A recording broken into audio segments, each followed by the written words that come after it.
एक छोटे से गांव में अंजलि नाम की एक लड़की रहती थी। वो बहुत ही सुंदर, समझदार और मेहनती थी। उसकी शादी की उम्र हो चुकी थी और उसके माता पिता उसकी शादी के लिए बहुत परेशान थे। एक दिन गांव के एक अच्छे परिवार से एक लड़का विवेक अंजलि के परिवार में रिश्ते के लिए आया। विवेक एक अच्छा लड़का था, पढ़ा लिखा और अच्छा काम करता था। दोनों परिवारों ने आपस में बात की और शादी के लिए तैयार हो गए।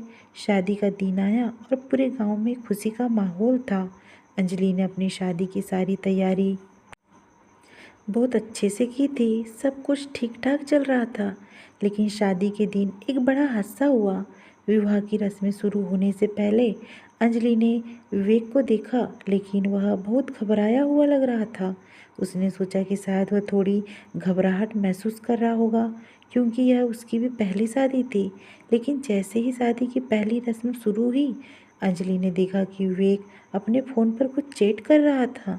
अंजलि को यह बात थोड़ी अजीब लगी, लेकिन उसने इसे नज़रअंदाज कर दिया। फिर विवाह की अन्य रस्में शुरू हुई और सब कुछ सही जा रहा था। लेकिन अचानक विवेक का फ़ोन बजा। वह कॉल उठाने के लिए बाहर चला गया।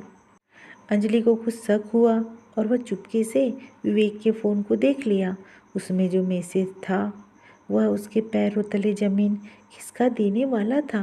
वह विवेक के किसी और लड़की के साथ अपने भविष्य के बारे में बातें कर रहा था और उसकी शादी के बारे में साफ तौर पर कह रहा था, मैं यह शादी सिर्फ अपने परिवार की इच्छा के कारण कर रहा हूँ।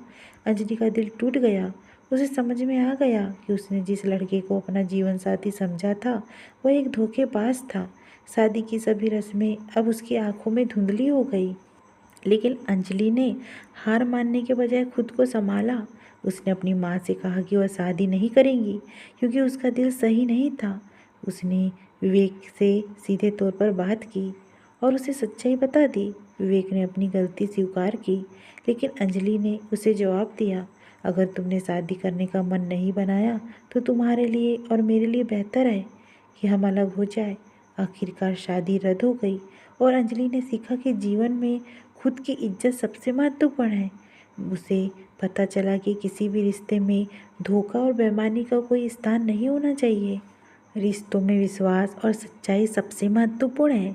यदि किसी रिश्ते में धोखा हो तो उसे छोड़ देना ही सबसे अच्छा होता है। अगर ये स्टोरी आपको पसंद आई हो दोस्तों, तो प्लीज़ चैनल को सब्सक्राइब कर दीजिएगा और वीडियो को लाइक कर दीजिएगा। धन्यवाद।